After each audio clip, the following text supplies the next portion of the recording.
Kalau mau minta diajarin, mohon beliau nanti mengajarkan. Hari ini Ustadz Yahya dengan Ustadz Fadil, dua-duanya besar. Ya. Kalau Ustadz Fadil masih belum datang, jadi saya yang terlebih dahulu yang mengisi, tapi karena beliau karena ingin memberi ceramah yang lebih spektakuler, lebih mengkau, maka beliau mempersiapkan dulu sekitar 10 menit. Jadi biarlah 10 menit ini diberi kasih pengumuman dari Pak Dede, pengumuman tentang ya mistik dan segala macam. Silakan Dede.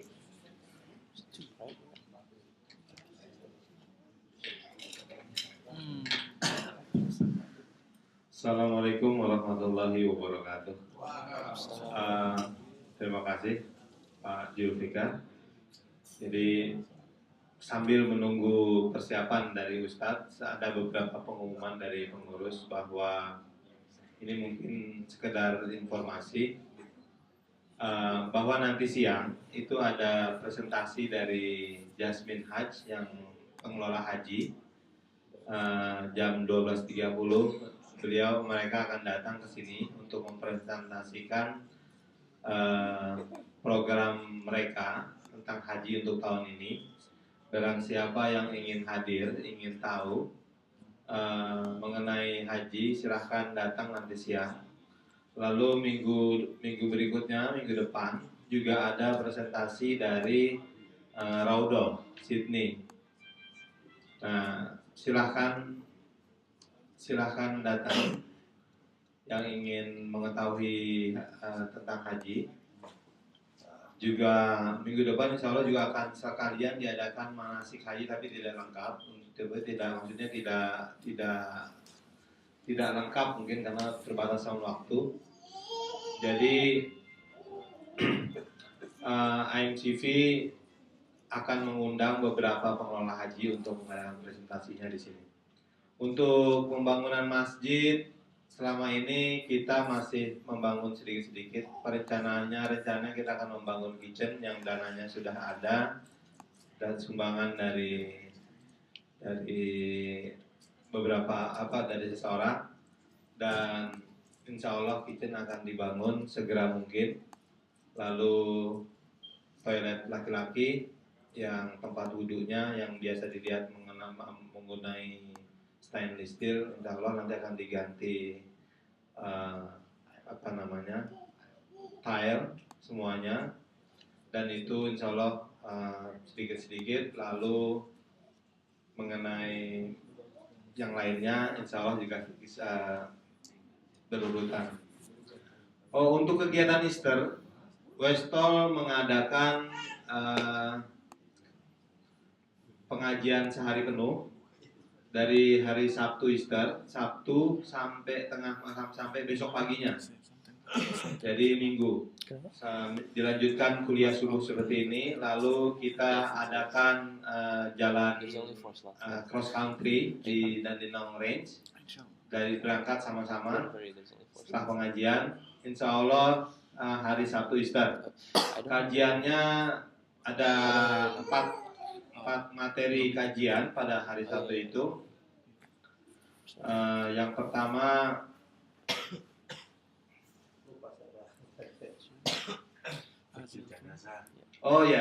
yang pertama tentang fikih. Insya Allah nanti kajian umum mengenai perawatan jenazah.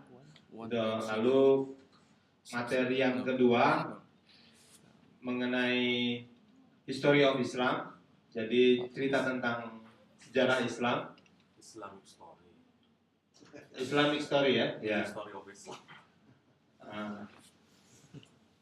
Itu materi yang kedua. Materi yang ketiga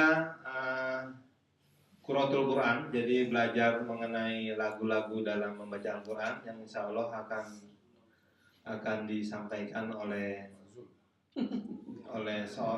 orang yang memang mengerti tentang Qur'atul Quran. Jadi gimana lagu-lagu Quran, lagu-lagu membaca. Arisan akan ditunjukkan juga gimana beliau melagu-lagukan Al-Quran yang indah. Jadi Yang materi yang keempat yaitu mengenai fukoik ya Pak ya? Rokoik. Jadi mengenai hal-hal yang bisa menghaluskan jiwa istilahnya kata Pak Yahya. Nah, ini sangat mantap sekali materi-materinya. Bagi yang berminat dan tidak ada acara pada Easter, silahkan hadir karena nanti juga insya Allah pembawa materinya ini ya resource-nya dari Westall sendiri, dari ustadz-ustadz kita. Mulai dari Aceh hingga Jawa. Nanti juga ada. Lalu gamenya, insya Allah pikniknya juga setelah kita sampai nanti jam 11 kita tidur tahajud di sini juga. Acara seperti kuliah subuh bersama di sini juga. Lalu kita makan bersama di sini malamnya. Besok paginya hari Minggunya kita akan piknik ke Dandenongrin, ada barbecue. Dan untuk itu kita perlu dana. Jadi barang siapa yang tertarik ingin hadir, kita kenakan dana per orang untuk makan untuk makan kita sendiri. Untuk makan siang, malam sama barbecue itu satu orang $15. Jadi kita urunan istilahnya, bukan bayar ya, itu urunan buat yang mau nyumbang lebih juga nggak apa-apa. Bang Jul senang. Alhamdulillah. Jadi itu buat kita sama-sama urunan buat makan. Insya Allah lah kalau yang nggak punya acara ada manfaatnya buat ada kita bisa menarik manfaat dari acara ini. Terima kasih. Insya Allah Pak Yahya sudah siap. Assalamualaikum warahmatullahi wabarakatuh. Ya, ada pertanyaan? Ini apa namanya pengumuman program. Oh iya. Dari saya sekian. Insya Allah nanti Pak Hamim akan menyambung pengumuman. Silakan Pak Hamim. Ya, assalamualaikum warahmatullahi wabarakatuh. Bagi bapak-bapak atau ibu-ibu yang punya anak remaja untuk besok tanggal 16 hari Sabtu ini jam 4 kita berusaha dari Gunung Cipik mengumpulkan semua youth yang ada di lingkungan kita untuk sekedar meet and make new friend gitu pada bapak ibu yang punya anak remaja gitu, tidak segan-segan untuk membawa mereka ke surau kita di 36 Heru Street Cover, karena selama ini program-program yang mengikut sertakan mereka itu hampir kecil atau bahkan tidak ada. Ada pengajian TPA untuk anak-anak di bawah 12 tahun bawah, kemudian juga ada pengajian di seperti minggu pagi dan Sabtu pagi sudah kita dan pengajian lokal yang ada, tapi tidak banyak yang fokus ke anak-anak remaja ini. Jadi insya Allah kita akan berusaha memulai untuk mereka membuat friend antar mereka, kemudian slowly but surely we will bring them untuk learn tentang Islam dan lain sebagainya. Di initially will be kayak gathering yang antar mereka saja, ada semacam meja pingpong dan lain sebagainya gitu. Tapi mereka main duluan, kemudian setelah itu slowly kita akan memberikan masukan yang insya Allah mendidik mereka tentang kecintaan. Saya kira itu. Jadi saya berharap ini juga peran serta orang tua betul-betul diharapkan, karena anak tidak bisa berjalan sendiri tanpa orang tua. Tapi pada saat yang sama kita harus sebagai orang tua punya kewajiban juga untuk tidak saja concern pada pendidikan mereka, karena kalau kita tidak mendidik mereka, mereka akan dididik oleh orang lain. Karena kalau kita tidak membuat friend untuk mereka, mereka akan bikin friend within their own peers. Jadi ini yang kadang-kadang menjadi concern bagi kita semua. Jadi, semoga generasi ini bisa kita kita tangkap dengan baik.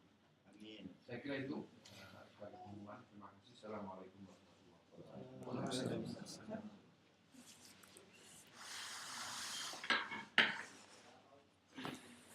Detail kan dulu. Detail kan.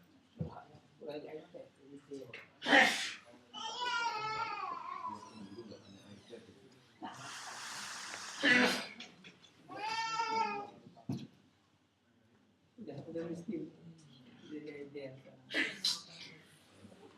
Begitu miskin. Jadi utang dia.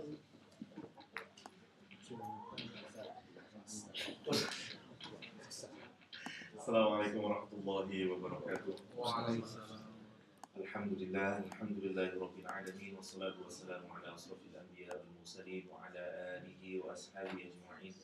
Asyhadu an la ilaha illallah wa asyhadu anna Muhammadan abduhu wa rasuluh alladzi balagha risalah wa atal amanah wa nasaha umma wa jahada fi sabilillah haqqa jihadi. Ikhwatan iman azakumullah.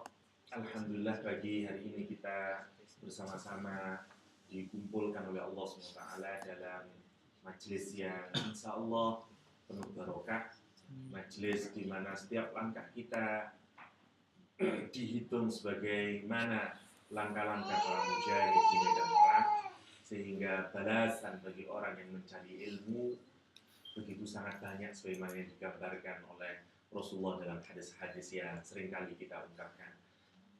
Sholawat serta salam semoga tetap tercurah kepada Rasulullah SAW dan para pengikutnya, terutama para sahabat Rasulullah SAW. Kita iri dengan para sahabat Nabi. Ada satu kisah menarik. Ubadah bin Samit menuturkan kisah ketika para sahabat Nabi keluar bersama Rasulullah SAW dan Rasul diletakkan di tengah-tengah karena begitu protektifnya mereka kepada Rasulullah SAW. Seakan-akan mereka itu tidak ingin terlewat satu detik pun untuk menjaga Rasulullah SAW. Menjelang malam, tiba-tiba Rasulullah tidak ada ini karena sahabat pada tidur dan seterusnya. Rasul pun tidak ada. Ubadah menceritakan semua sahabat menyangka kita ini sudah tidak dipilih lagi dari sahabat ini. Tipe kayak apa kita ini? Lihat, mereka ini bukan orang yang tidak tunduk. Mereka ini taat kepada Rasulullah SAW. Mereka memberikan seluruh hidupnya untuk Rasulullah SAW. Ya, punya sam'an wa ta'atan, keseluruhan hatinya. Tapi begitu ada satu momen tertentu mereka kehilangan Rasulullah, mereka menyangka pasti ini Allah sudah memilihkan sahabat lain selain kita ini. Kemudian diketemukan Rasulullah sedang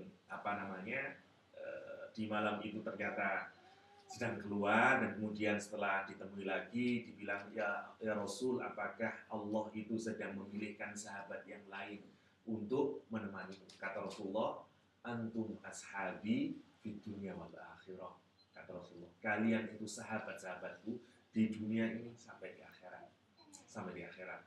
Bahagianya menjadi sahabat Rasulullah SAW ya, yang dipastikan akan menemani Rasul sampai hari kiamat. Bayangkan itu, menemani Rasulullah hingga yaumul kiamat.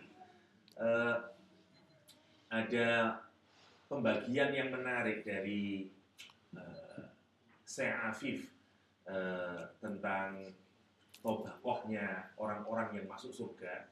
Beliau membagi menjadi 18 ya. Nanti insya Allah kita akan bahas tentang di lain kesempatan tentang siapa yang menempati rekor pertama dari orang yang masuk surga hingga pada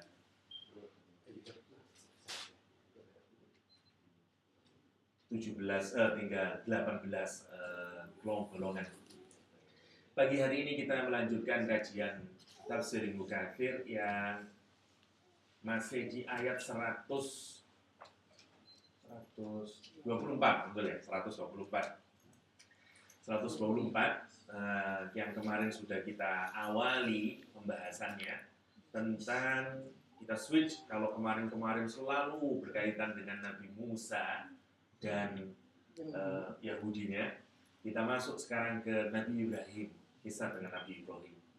Sebenarnya hampir mirip karena background ayat 124 ini sebenarnya berawal dari puncak penentangan ya, puncak penentangan dari orang-orang Yahudi tapi yang ada di Makkah dan di Madinah, wa i'raduhum anil Islam, ya, amiqu dhalalihim, sangat mereka ini sudah menjauh dari Islam, menolak Islam dan tidak bisa lagi seakan-akan sudah tidak bisa lagi menerima dakwah Rasulullah SAW. Itu yang pertama.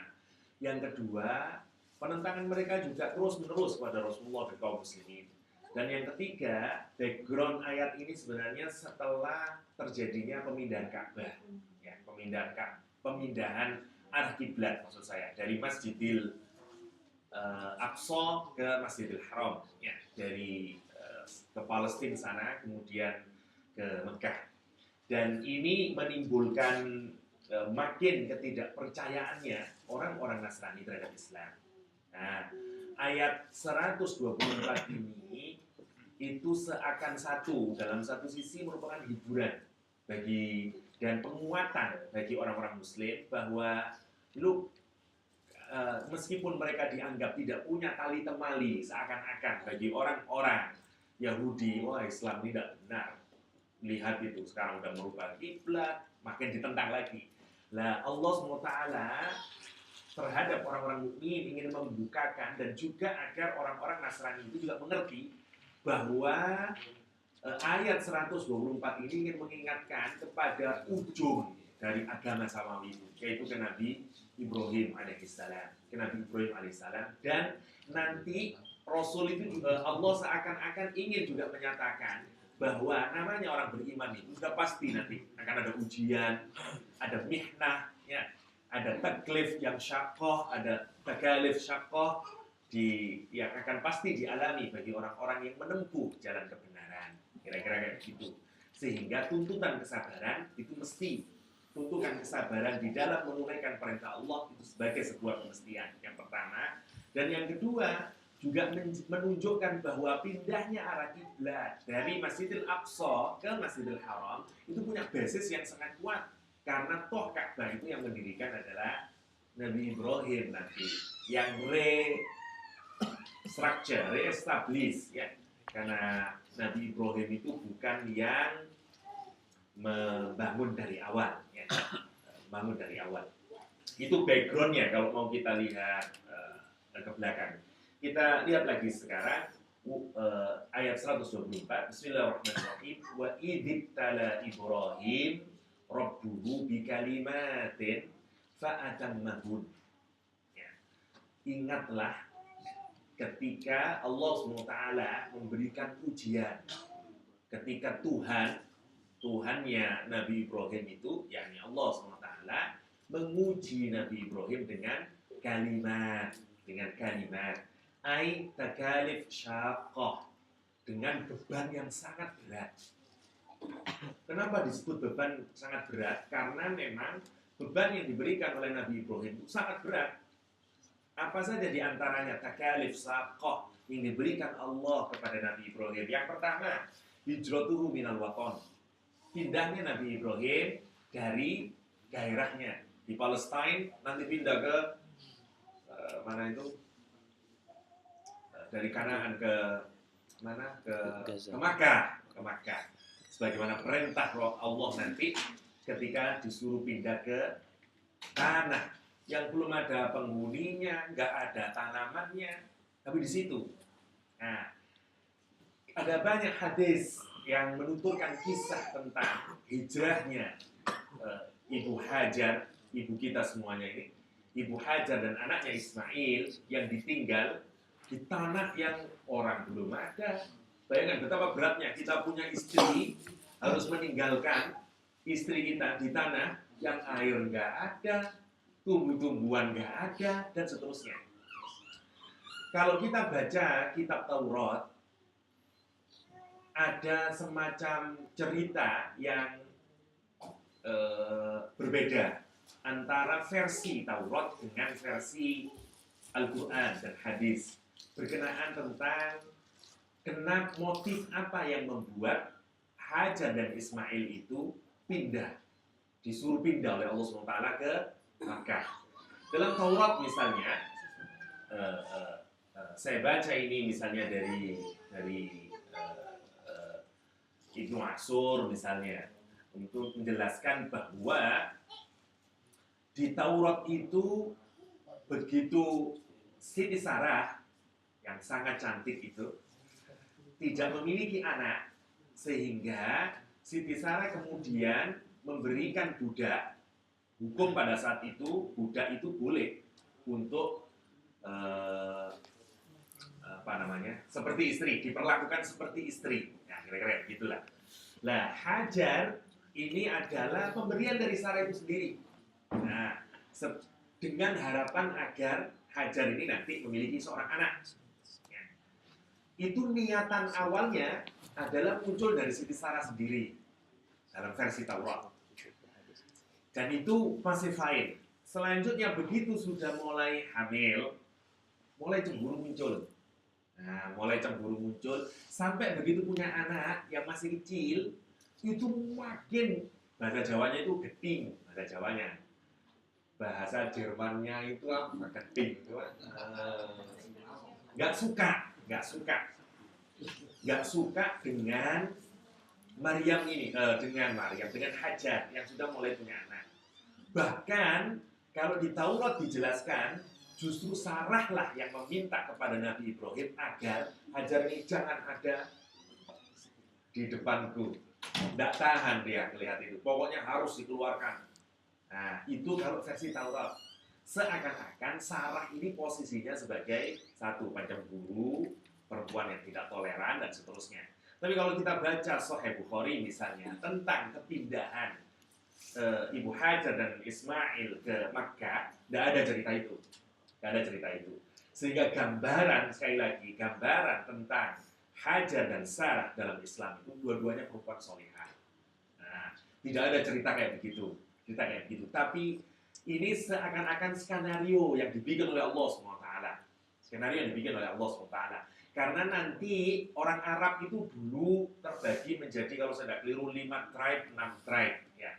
Ada yang dari Yaman yang biasanya disebut dengan Qahtan, Al-Qahtani itu nanti, beberapa klan-klan nanti mayoritas setelah Nabi Ismail ke sana, dari keturunan Ismail ini yang kemudian disebut dengan Iraq atau saya lupa nama tribe-nya, setelah nanti beranak pinak dan seterusnya. Dan seperti drama besar yang memang Allah yang menjadi skenario bahwa nanti teknik ke sana, muncul Nabi dari sana dan seterusnya. Kalau kita lihat Allah sebagai seorang sutradaranya dari kehidupan itu. Dan memang iya.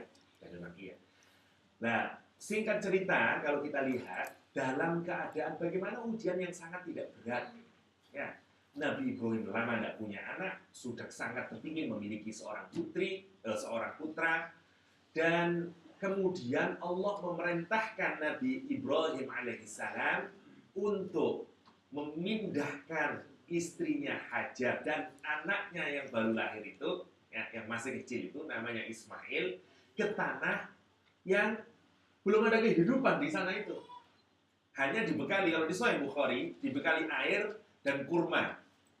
Ya, kata sekarang mungkin sekilo kata-kata atau gimana lah, berapa liter air dan seterusnya. Dengan ditinggal, dan itu yang tidak habis pikir oleh Hajar sendiri.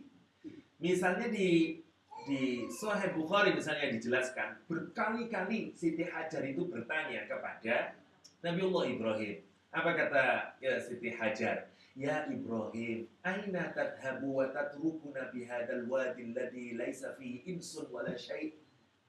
Kata Ibu Hajar, wahai Ibrahim, Kang Mas Ibrahim, kira-kira gitu. Kamu ini bawa pergi saya, meninggalkan saya di lembah alladzi laisa fihi insun wala syai'un, kata dia. Di lembah yang enggak ada satupun manusia dan enggak ada satupun sesuatu pun, pokoknya enggak ada dah. Ular enggak ada, air enggak ada, tanaman enggak ada, rumput enggak ada. You mau ngapain? Saya kok diletakin di sini tuh mau ngapain? Itu pertanyaannya. Faqalat lahu dzalika miraran. Dan Ibu Hajar bertanya ini kepada Nabi Allah Ibrahim berkali-kali, miraron. Ya, terus tanya-tanya. Wa ja'ala la yaltafitu ilaiha. Dan Nabi Ibrahim nggak mau menoleh, nggak mau menjawab. Ini seperti orang Jawa ya, kalau udah berat kasihan, nggak mampu mengeluarkan kata-kata, kira-kira kayak gitu. Nah, saya juga bingung mau ngomong apa, kira-kira gitu. Saya ini sangat kasihan sama kamu, tapi gimana menjelaskannya, kira-kira kayak begitulah. Nggak bisa ngomong, nggak bisa ngomong. Lah, faqalat lahu, dan kemudian ini juga ciri istri solihah. Melihat suami kayak begitu udah menangkap ini pasti ini. Bukan karena niatnya dia. Lihat pertanyaannya, jawab pertanyaannya lagi dari Siti Maryam. Allahul ladzi amaraka bihada. Ya, mestinya Allah, tapi dipanjangkan. Ya. Jadi Allahul ladzi amaraka bihada. Apakah Allah yang memerintahmu untuk aku ada di sini? Nabi Ibrahim menjawab, "Na'am." Iya. Apa kata dia? Qalat idzan la yudayyi'una tsumma raja'at. Kata dia, sungguh kalau Allah yang perintah, pasti Allah tidak menyanyiakan kami. Satu contoh apa ini? Satu, kesabaran. Ya. Dua, ketaatan pada suami. Tawakalnya kepada Allah SWT dan yakinnya kalau Allah yang menyuruh, ya pantas. Ibunya aja kayak begini, pantas anaknya disembelih pun, ayah, jika ini dari orang tua, insya Allah kau mendapat itu sebagai orang sabar. Wong ibunya aja sudah kayak begini memang. Pasti punya anak yang juga dibilang semua orang soleh hampir lahir dari ibu-ibu yang solihah. Ya. Kenapa Nabi Isa bisa menjadi Nabi Isa? Karena Maryam. Karena Maryam orang yang soleh. Ya, orang yang soleh. Kenapa Musa menjadi Nabi Musa? Karena Asia. Karena Asia dan ibunya juga. Ya, Pokola Ummi Musa itu yang begitu sangat perhatian terhadap anaknya. Semua sejarah besar. Kenapa Imam Syafi'i menjadi Imam Syafi'i? Karena ibunya yang habis-habisan membela Imam Syafi'i untuk mendapatkan ilmu. Sampai jual kayu rumahnya ini diturunin untuk biaya ke Yaman. Bayangkan itu. Karena miskin, janda, nggak punya uang, tapi kamu ilmu di Madinah itu udah habis. Sekarang lagi ilmu itu ada di Yaman sama di Baghdad. Nah, Syafi'i udah habis. Imam Malik sudah habis ilmunya. Dihabisin Imam Syafi'i. Nah, sekarang kamu harus ke Yaman. Yaman ini sekarang yang belum. Sana Yaman ini juga jago-jago ilmu. Tapi apa biayanya? Nggak ada biaya. Jadi kalau di Jawa itu namanya apa itu? Slogo ya. Yang saya nggak tahu bahasa apanya itu. Nah, pokoknya kayu yang di atas rumah itulah itu. Nah, itu diturunin, dijual. Bayangin. Dan dibuat ongkos untuk ke Yaman. Dibuat ongkos untuk ke Yaman. Untuk apa? Untuk belajar. Kalau tidak ada ibu yang kayak begini, tidak mungkin jadi Imam Syafi'i. Tidak mungkin jadi Imam Syafi'i. Tentu semuanya itu bifidrillahillah. Ya. Tapi menariknya maksud saya itu semua orang soleh. Pantas Nabi Ismail kayak begitu. Itu untuk menunjukkan dan pasti itu berat. Itu yang disebut dengan bikalimatin. Itu yang dimaksud bikalimatin. Satu, hijratuhu minal watan. Kalau kita, waduh susah banget itu. Bagaimana meninggalkan suami dan anak, baru anak pertama ini. Wah, berat sekali itu. Kalau masih ada harapan, masih oke. Ini air aja nggak ada, gimana? Air aja nggak ada. Makanya kalau dicerita yang panjang, nanti kepanjangan kalau ceritakan, kita baca. Saya singkatnya aja. Mulai katanya Ibu Hajar itu, aku mulai kehausan. Dan anakku Ismail juga kehausan. Maka aku minum itu air yang dibawa oleh suamiku itu. Aku minum semua, anaknya diminum sampai habis. Kurma udah habis, akhirnya gimana ini? Haus terus. Dan tidak ada siapa-siapa. Mau minta tolong ke siapa terus? Tidak ada orang. Tanaman nggak ada, dia lari ya, ke sofa, ke bukit sofa. Lari lagi, nggak ada air ke Marwah. Sampai 7 kali itu. Yang nanti jadi tipe orang haji. Malaikat Jibril turun. Kalau dalam riwayat Sahih Bukhari, malaikat Jibril turun. Sebagian riwayat menuturkan siang sungguhnya yang ngeduk-ngeduk, menggali sampai keluar air itu. Qila, kalau dalam riwayat adalah sayap Jibril, ya, sayapnya malaikat Jibril. Kalau sebagian lain menyatakan kakinya malaikat, kakinya Nabiullah Ismail. Yang adalah sayapnya Jibril yang kemudian timbul air itu. Saking senangnya, zambiluni kumpul katanya Ibu Hajar. Setelah itu baru di atas ada burung. Karena akhirnya para kafilah menyangka nggak mungkin burung itu terbang di suatu tempat kalau di sana nggak ada air. Itulah mulai kafilah di sana terjadi kehidupan. Kenapa? Karena doanya Nabi Ibrahim. Karena Nabi Ibrahim itu samalah perasaan cinta seorang ayah yang sangat besar terhadap keluarganya. Tapi karena tuntutan dari Allah SWT, dia pergi meninggalkannya. Kemudian dia berdoa kepada Allah. Tidak jauh dari situ. Ya, tidak jauh. Istaqbala biwajhihil bait summa da'a bihaula'il kalimat wa rafa'a yadayhi. Ya, ini kemudian fantalaqa Ibrahim kemudian pergi hatta idza kana 'inda taniyah haitsu la yarawnahu, di satu tempat yang mereka sudah tidak bisa lihat lagi. Memang tidak tahu cirinya bapak mungkin kayak begitu ya. Saya jadi ingat ayah saya dulu kalau ngirimin uang di pesantren dan uangnya kurang, dia tidak bisa ngomong sambil menitikkan air mata.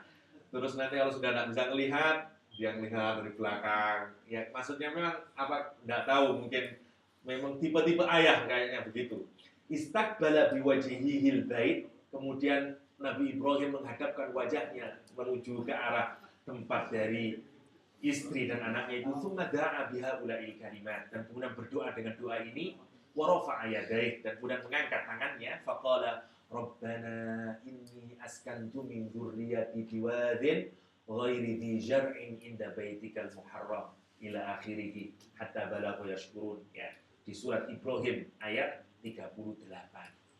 Ya, ini ya Allah sungguh dan seterusnya itu. Dan berkat doa Nabi Ibrahim itu, berkat doa Nabi Ibrahim, indahnya ya, istri yang solihah, suami yang soleh, dua-duanya taat terhadap Allah SWT. Apalagi yang diharapkan. Ya ini sudah the perfect couple, ini udah pantas anaknya Nabi Ibrahim ya, anaknya Nabi Ismail itu pantas.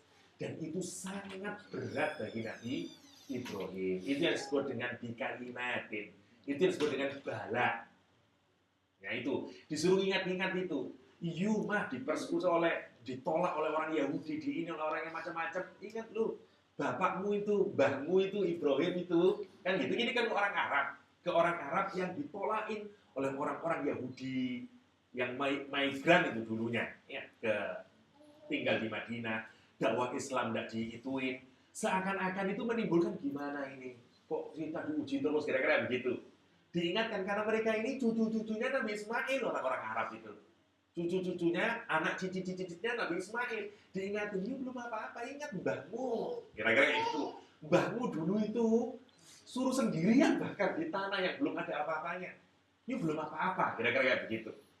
Dan itu penting untuk apa? Mengokohkan jiwa. Kita ini kalau enak terus, itu bisa tidak kuat. Mental kita ini tidak kuat. Suruh ingat yang susah-susah itu. Kamu belum apa-apa, lihat tuh. Biar saya ini belum kerja apa-apa, tidak ada apa-apanya ini. Saya sama orang-orang soleh, tidak ada apa-apanya ini perjuangan saya. Gini aja udah merasa berat. Apanya yang berat? Belum perang, belum apa, kira-kira gitu. Itu yang memotivasi. Makanya di situ wa'in. Ingat-ingat itu. Ingat-ingat itu. Kira-kira gitu. Apalagi contoh dari kalimat. Ya. Contoh lain dari kalimat adalah wa tuliya bihi min dzabhi ibni Ismail.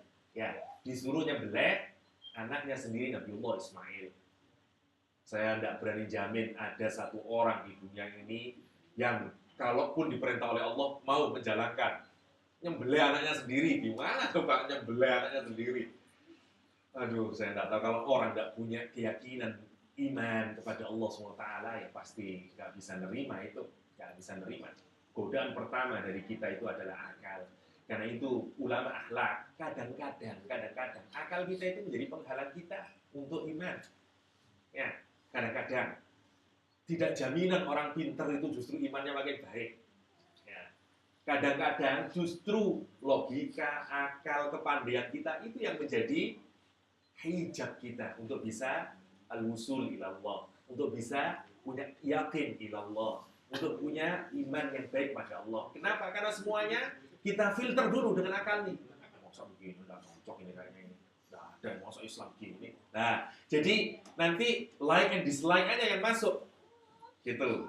Imannya menjadi tipis. Dan itu penyakit itu. Penyakit. Ya. Nanti orang kan pertama musuhnya untuk bisa taat pada Allah, nafsunya dulu. Nafsunya.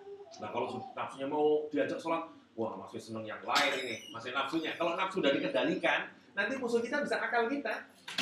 Kan tidak apa-apa, Allah itu kan maha penyayang. Gak mungkin lah. Allah itu punya sifat Rahman. Rahman itu, wah isimnya itu mubalaghah. Jadi begini, wah akalnya keluar. Gak mungkin, mau di hadis itu begini, akalnya yang itu. Gitu.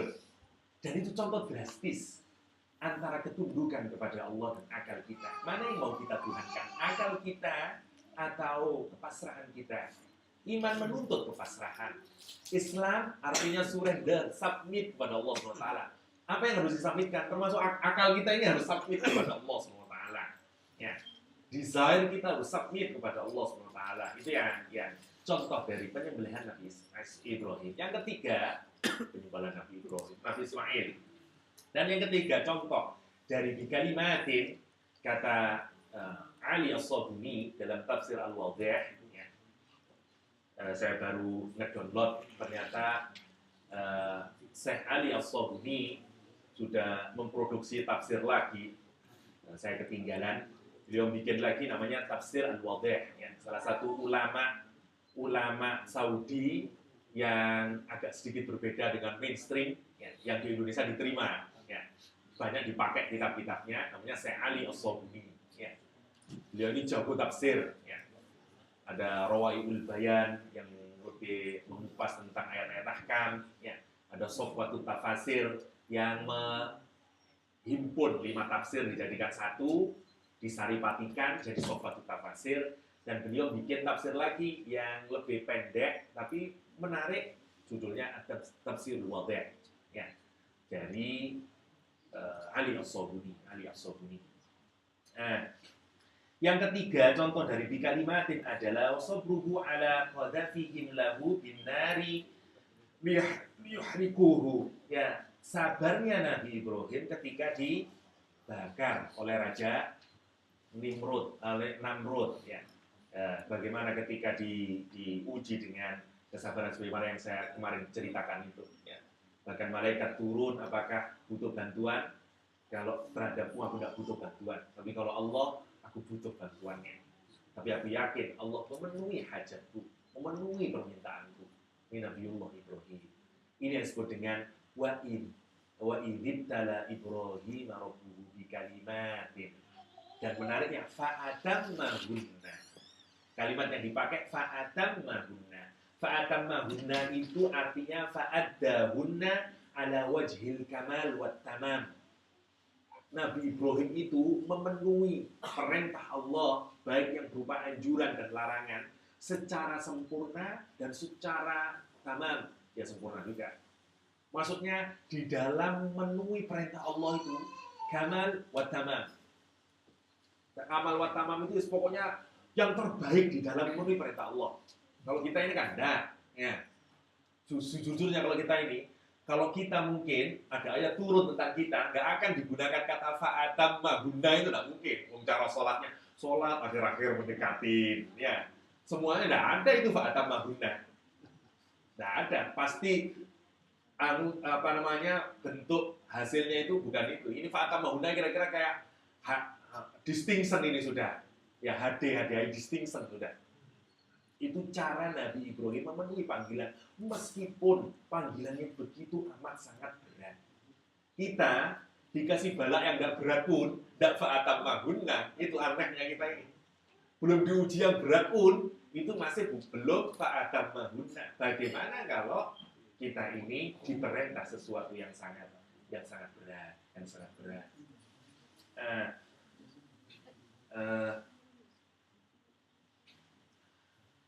Fa'atammahunna qala inni ja'iluka linnasi imama. Nah, baru setelah Nabi Ibrahim itu berhasil menunaikan semua anjuran dari Allah SWT, semua perintah dari Allah SWT, semua larangan dari Allah SWT secara sempurna dan semaksimal mungkin, baru dikasih bonus.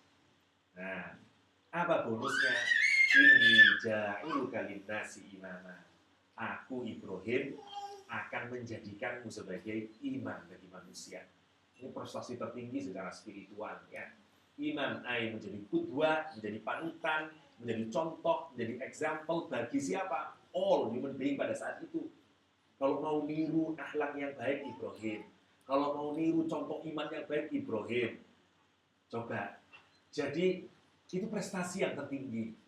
Jadi kayak menjadi example-nya lah. Kalau mau lihat Islam, Nabi Ibrahim alaihissalam. Kita ini mestinya kayak begitu, mestinya. Sampai kita ini, makanya doa kita kan cuma itu.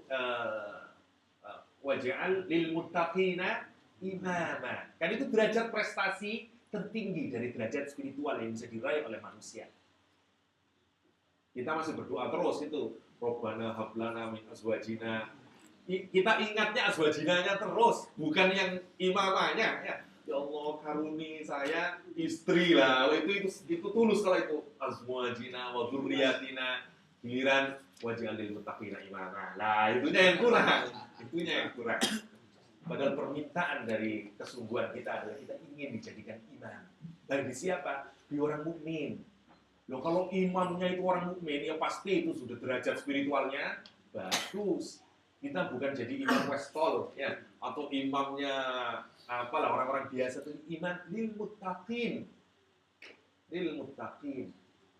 Dan itu sudah diraih oleh Nabiullah Ibrahim.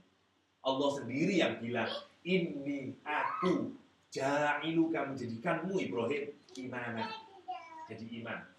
Makanya di kalangan para mufassir juga terjadi perbedaan pendapat di kalangan filosof, terjadi perbedaan pendapat filosof Islam seperti Pak Saifuddin ya. Ini our philosopher ya, our Muslim philosopher ini Pak Saifuddin. Di kalangan di para filosof Islam, apakah menjadi nabi? Ya, jadi imam itu banyak pemahamannya di sini. Ada menjadi qudwah, ada yang difahami imam itu adalah rasul, ada yang difahami imam itu sebagai nabi. Tapi imam katakanlah adalah prestasi spiritual tertinggi yang bisa dicapai oleh seorang manusia, sebagaimana yang sudah dicapai oleh Nabiullah Ibrahim. Pertanyaannya kemudian oleh para debat teologi di kalangan Islam adalah apakah menjadi nabi itu sesuatu yang bisa diraih atau something given dari Allah SWT? Wah, ada sebagian ulama menyatakan enggak, itu sebenarnya merdeka. Semua orang punya kesempatan yang sama.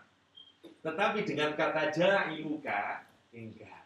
Pilihan memang. Udah dicus oleh Allah. Udah memang something given itu. Karena itu Allah menjadikan ja'iluka. Memang Allah yang bikin. Memang sudah ada beberapa orang yang memang secara khusus oleh Allah, yuk tak jadikan nabi. Kira-kira kayak begitu. Jadi memang sama-sama ada dua pendapat itu. Bagi orang yang rasionalis, enggak. Ya memang dari kecil dia baik Pak, terus begini-begini, makanya pantas jadi nabi. Nah, kalau teori yang ini dipakai, senang orang Ahmadiyah. Ya, karena memang ini Mirza Ghulam Ahmad menjadi itu. Gitu. Tapi kalau teori yang kedua yang diambil, bahwa menjadi nabi itu sudah determin dari Allah SWT, ya nggak bisa. Nggak ada mana dalilnya ada Mirza Ghulam Ahmad dijadikan nabi, nggak ada. Makanya lebih baik pilih yang kedua aja, ya, biar tidak ada yang jadi Ahmadiyah, kira-kira gitu. Inni ja'iluka linnasi imama qala wa min dzurriyyati. Nabi Ibrahim kemudian berdoa lagi kepada Allah SWT, waj'al ya Rabb aidan min dzurriyyati a'immah huda. Ya Allah, aku mohon kepadamu agar anak cucuku itu juga dijadikan imam-imam. Di dalam apa? Memberikan petunjuk guidance kepada Allah SWT. Ini kepada Allah SWT.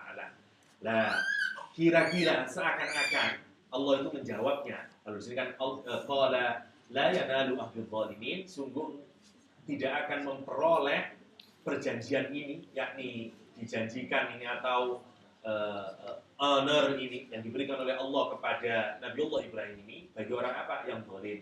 Kira-kira Allah itu mau menjawab, la yanalu ya Ibrahim hadzal fadl, ya Ibrahim, sesungguhnya keutamaan ini tidak akan pernah bisa diraih oleh siapa? Zalimun wala kafirun. Tidak akan bisa diraih oleh yang zalim, oleh yang kafir. Kenapa? Pertanyaannya. Li'anna nubuwah amanah. Karena nubuwah ini, karena urusan menjadi imam itu, menjadi nabi, menjadi pemimpin spiritual dan seterusnya, itu urusan amanah. Amanah itu tidak, orang zalim tidak amanah, orang kafir tidak amanah. Gimana amanah? Uang perintah Allah dilarang, ya nggak amanah namanya. Karena urusan amanah. Ya. Wa zalim, dan orang yang zalim la yuslihu li hadhil amanah. Orang zalim enggak cocok membawa amanah ini. Enggak cocok bawa amanah ini. Waduh, ini masih belum kasir dari dulu. Ya. Itu secara singkat dari ayat 120. Kita baca secara cepat dari tafsir Ibnu Katsir. Yaqulu ta'ala munabbihan ala syarafi Ibrahim Khalil alaihi salam. Allah SWT mengingatkan kita semuanya ini di ayat ini tentang apa? Keutamaan Nabiullah Ibrahim alaihissalam. Keutamaannya. Bagaimana tidak utama yang dikasih ujian kayak begitu bisa menunaikan, ya pasti kita akan terkagum-kagum. Persoalannya yang kayak gini-gini itu tidak terlalu familiar sekarang ini, terutama bagi anak-anak kita. Sehingga kalau ditanya siapa hero kita, oh itu tahunya kan Robin Hood. Padahal kalau kita menemukan apa hebatnya Robin Hood? Wong stealing, kemudian dibagiin dana apa-apanya dibanding Nabi Ibrahim. Coba ujiannya harus gini. Kalau kita bisa mengemas cerita-cerita kayak gini itu kan mereka ada attachment kemudian kepada nilai-nilai Islam, perjuangannya dan seterusnya. Ini yang nggak ada di kita. Ya. Saya kalau ngajar sering bertanya, kalau apalagi itu siapa namanya anaknya Nabi Muhammad, saya sering itu pasti nggak ada yang tahu. Saat tahu paling cuma Fatimah, yang lain tahu siapa pacarnya Ariel Peter Pan. Suatu kelas itu pasti tahu semuanya. Ini subhanallah, kita ini terlalu apa ya, sangat jauh kita ini dari bagaimana kita ini. Semua orang suka cerita, semua orang sampai hari ini. Kenapa orang suka nonton sinema? Karena memang ini kita ini paling senang cerita, dan Allah tahu watak manusia yang suka cerita itu. Karena itu di dalam Al-Quran banyak kisah, banyak cerita, karena memang kita senang cerita. Karena kita memang senang cerita. Beda saja kan kalau dulu diceritain, sekarang nonton TV, isinya ya sama cerita. Cerita bohong aja senang, apalagi cerita yang tidak bohong itu. Dan memang itu khasnya manusia, dan Allah tahu itu. Makanya qasas di dalam Al-Quran banyak sekali. Ya. Wa anna Allah Ta'ala belum mendekat. Wa anna Allah Ta'ala ja'alahu imaman linnas yaqtadi bihi fit tauhid, dan Allah menjadikan Nabi Ibrahim itu sebagai imam bagi manusia agar apa? Dia dijadikan Nabi Ibrahim itu panutan dalam apa? Dalam tauhid. Yang pertama itu dalam tauhid. Itu yang paling penting. Bagaimana Nabi Ibrahim menggunakan akalnya dan seterusnya sehingga menolak semua keyakinan palsu yang ada pada saat itu, sehingga tahu di balik semuanya. Ini yang seperti pembahasan di surau kita, bahwa mestinya pembacaan terhadap apapun terhadap alam semesta itu harus mengantarkan kita untuk mengetahui di balik apapun itu, yakni Allah SWT. Dan itu yang bisa dilakukan oleh Nabi Ibrahim. Melihat bulan, kayaknya Tuhan ini, tapi terus direnungi, enggak mungkin dia Tuhan. Lihat matahari, kayaknya Tuhan ini hebat nih. Terus hilang, bukan Tuhan ini. Sampai pada kesimpulan ada Khalik di belakang itu, yaitu Allah SWT. Kita itu mestinya gitu cara kita membaca apapun saja. Karena memang semuanya diadakan oleh Allah SWT. Maka tentu menjadi tidak logis kalau segala yang diadakan ini di dunia ini, segala sesuatu yang diadakan dan diciptakan oleh Allah SWT, tapi kita ketika membacanya dan memahaminya tidak mengantarkan kepada kita kepada zat yang mengadakan dan yang menciptakan. Ya kan, lucu itu namanya. Lucu sekali. Kalau saya melihat anaknya Pak Ade Faisal, saya lupa sama Pak Ade Faisalnya, itu kan lebih mana? Nggak mungkin ada Awani kalau nggak ada Pak Ade Faisal, kan nggak begitu. Mestinya orang itu melihat alam semesta ini semua mengantarkan kepada Allah SWT. Tetapi indahnya, makanya itu nanti di makalah selanjutnya kata Ibnu Athaillah Sakandari, dan itu indahnya juga kekuasaan Allah. Dunia ini, seluruh alam semestanya diciptakan oleh Allah. Kok bisa-bisanya jadi penghalang orang untuk memahami Allah juga? Berapa ratus saintis yang makin belajar makin jadi ateis. Padahal itu ciptaan Allah SWT, kan lucu itu. Semakin saya perhatikan Awani, katakanlah, mestinya kan saya tahu Awani, iya ya, alisnya mirip Pak Ade. Semuanya itu mestinya saya kemudian langsung leading to Pak Ade Faisal. Kalau saya bacanya benar, karena saya akan paham itu. Iya, memang mirip Pak Ade. Kalau saya lihat-lihat itu Pak Ade. Nah itu namanya kesadaran tauhid. Sebenarnya orang muslim itu harus kayak begitu. Kita semua yakin, semua selain Allah itu disebut dengan makhluk. Created. Mestinya something yang created harus mengantarkan kita kepada the creator. Harus gitu. Sesuatu yang diadakan harus mengantarkan kita kepada yang maha ada, yakni Allah SWT yang maujud. Makanya sifat Allah kalau dalam Asy'ariyah kan nomor 1 wujud, idam, bako kan gitu kan, wujud dulu. Tapi anehnya kenapa orang bisa menjadi saintis kehilangan memahami wujud Allah SWT, kehilangan memahami the creator. Kenapa ini, ada apa yang salah dari bacaannya? Dan itu yang menarik. Kenapa? Karena ketipu. Saking senangnya lihat awani misalnya, senengan, lupa Pak adenya. Memang cantik ya. Lupa kalau berapa banyak dari tubuh awani itu yang mirip dengan Pak Ade Faisal. Mestinya kan begitu cara membacanya kita ini. Dan mestinya itu yang mengantarkan. Lah, itu yang sudah dilakukan oleh Nabiullah Ibrahim sebagai contoh. Ketika melihat apapun menjadi mengantarkan kepada tauhid, mengantarkan kepada tauhid. Ya. Karena semuanya sebenarnya, karena banyak rupa-rupanya itu loh yang menjadi kita ini saking bodohnya manusia ini. Padahal awalnya dari Allah yang satu, yang ahad, as-somad, yang wahid, itu yang ahad itu. Cuman oleh Allah dikasih rupa-rupa. Mestinya kalau kita cerdas tetap aja tahu, enggak. Meskipun jadi merah kuning saya tahu ini kamu ini. Kira-kira kayak gitu mestinya. Meskipun berubah jadi kapal, kan saya tahu ini made in-nya Cina, udah saya tahu gitu. Barang kalau gini made in-nya Cina, saya udah tahu kira-kira kayak begitu. Itu yang harus ada. Ibrahim alaihissalam adalah contoh panutan bagi kita di dalam apa? Di tauhid. Hatta qama bima kallafahu Allah Ta'ala bihi minal awamir wan nawahi. Ya. Bagaimana juga beliau itu di dalam melaksanakan semua yang dibebankan oleh Allah SWT dari perintah-perintah dan larangan. Walihada qala wa idibtala Ibrahim rabbuhu bikalimat ay wadhkur ya Muhammad. Hei, ingat-ingatlah wahai Nabi Muhammad. Perintahnya Nabi Muhammad, tapi refernya kepada kita semuanya. Ya. Jangan nanti, ini kan yang disuruh itu Nabi Muhammad. Jadi kalau saya tidak ingat ya nggak apa-apa. Saya keplaknya itu namanya ya. Lihaula al-musyrikin wa ahli kitabain alladzina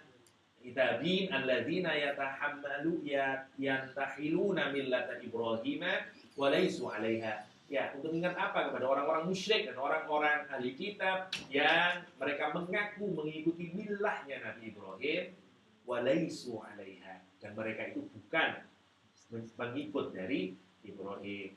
Wa innamal ladhu 'alayya mustaqimun fa antal walladzina ma'aka minal mu'minin, dan sesungguhnya orang yang benar-benar mengikuti agamanya, millahnya Nabiullah Ibrahim adalah orang-orang mukmin dan Rasulullah sallallahu alaihi wasallam.